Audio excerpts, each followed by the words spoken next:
Hello, guys. How we doing? Hey, all right. Very good, thank you. And yeah, your track at the top of the programme was just, brutal and brilliant. So thanks for that. Very much appreciated. And so, Sam, would you like to introduce your bandmates, please? Yeah, we've got Kieran Mellin on drums, Simon Ding Archer on synth for the first time, really. We got Dougal Shane Standrel on bass, Charlie Wyatt stepping in for Pete Greenway on guitar, and myself. And myself, yeah. And you're throwing that there at Shane with the Dougal thing. You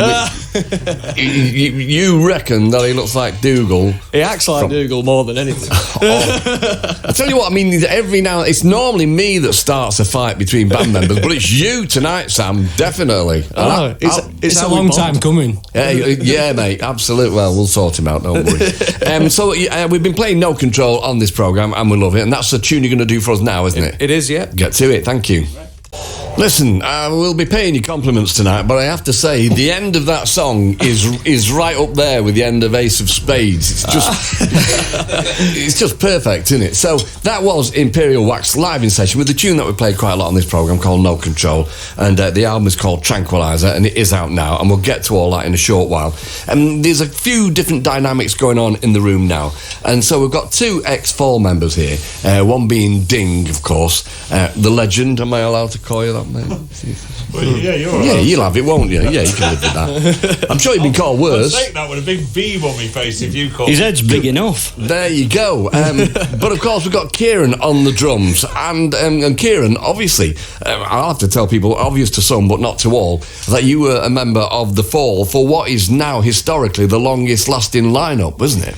Yeah, I suppose so. Yeah, I feel like, you know, the Japanese soldier that didn't know it had ended, the war. The war, I feel like him. I'm still in the Fall. Right, in mind. Well, I mean, it's hard to shake off. I mean, you know, it was a long, long time ago that I was in the band, and I was in the band for probably half as long as you were, and probably got some stories to tell, both of us. Yeah. So we'll talk about the Fall in a moment, but the first Imperial Wax show, just coincidentally, was actually as one of the sound carriers, the band for Damo Suzuki. That's right, yeah. It was a sad day yesterday, I suppose. Yeah.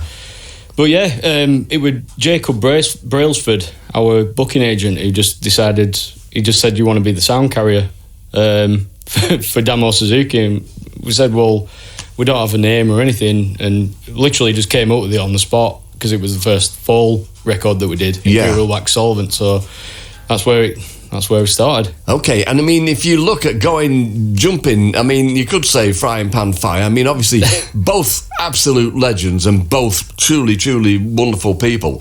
But you've gone from working with Mark Smith and then with Damo Suzuki, who was slightly out there in a different way, wasn't it? So, did you think at some point in time, how am I on this journey? Yeah. Yeah, no, to be fair, they were both incredible, you know. Working with Mark, we ended up very good friends in the end, you know. Couple of years it took to get out of the sort of like employee status into friend status, and then after that it seemed to be like we just had a laugh, you know. After every Fall gig, that's the point where that I looked forward to the most, just being in the hotel room. Right, sure.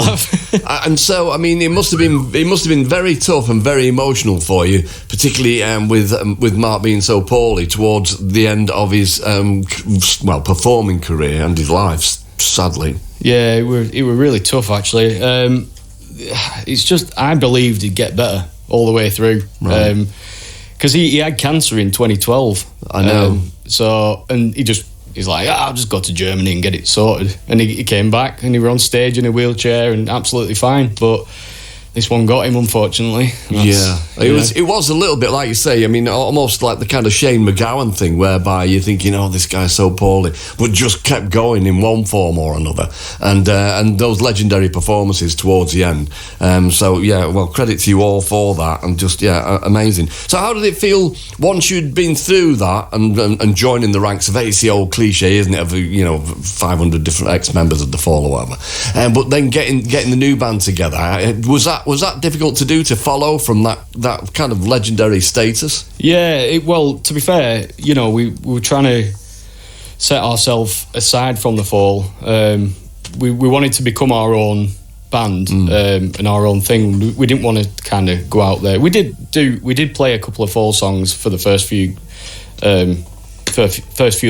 gigs, just to say sort of thanks to the people for coming out. But we tried to kind of step back from that now, and just we don't play any Fall songs, and we just and you know what, the Fall fans are great. They'll follow you over, and the ones that are you know, like Cheggs, who called earlier, right? You know, that guy's amazing. He came from Carlisle.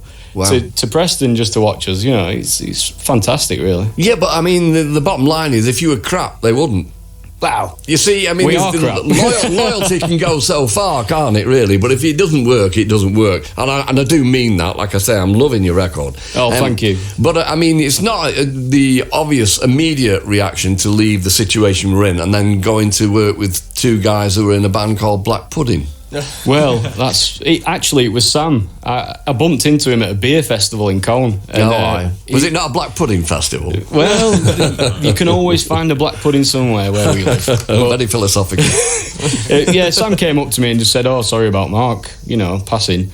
And then I remembered his number, and I liked his old band they used to be in, so I gave him a call and ruined their band by asking him to be in this one. Right, okay. And do you know, you have mentioned already, Sam, Pete Greenway, and we need to mention Pete again, because, you know, also on the House of All records, and a brilliant guy, and couldn't be with us. So, just sending you all our best there, mate. Absolutely. Oh, yeah. Okay, then. So, the album Tranquilliser, who did you record it with, and where, and when? We did it twice.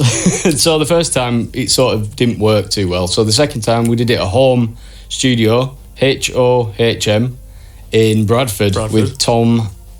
What's his last name? Tom Goodall. Goodall. Sorry, Tom Goodall, and he's top. So we just sort of went in for a weekend really and blasted it out. So the whole thing's like pretty much live. Well, I mean, in my experience, that was the way the Fall worked anyway. So you probably learnt from the master on that particular occasion. Yeah, that's it. Yeah. Yeah, brilliant stuff. Okay, and so you have got some dates, and I think I've got them here somewhere. Yeah, bum-ba-dum-ba-dum-dum. So what's the date now then? We're looking at the 12th, aren't we? So what have you got coming up here? I've got the album launch, London - the Henge. That's right. Yeah. And is that all you've got lined up at the moment? No, we've got Fair Play Festival. Sorry, I've got it written down here. So that's me just not finding it. The 6th of April, Manchester Fair Play, with Buzzard, and various other bands. And also on the 5th and 6th of July, Bolton Right to Rome Festival. And you've got the Seek Out Festival in the Ribble Valley on the 26th to the 28th of July. And more dates to come as well. That's it, yeah. Fabulous. Okay, so you're going to do 2 tunes back to back for us now. One being the title track of the album, Tranquilliser, and then what you're going to do straight off the back of that? We're going to do Post Lobotomy off the back of that. And can I just say, I love you, Isaac Melling. That's my son, and my wife asked me to give him a shout out, so I did. How could you not? That's the only way you got the night off. Yeah, that's right. Okay then, back to Imperial Wax live in session, Tranquilliser. I think we're done. Imperial Wax, just brilliant, live in session, Tranquilliser and Post Lobotomy. And I also have to say, Shane, you win. You're the only one with a Link Ray t-shirt. Nice one. I'll see you in show business, but that was brilliant. Thanks very much, guys. Thank you so much. Okay.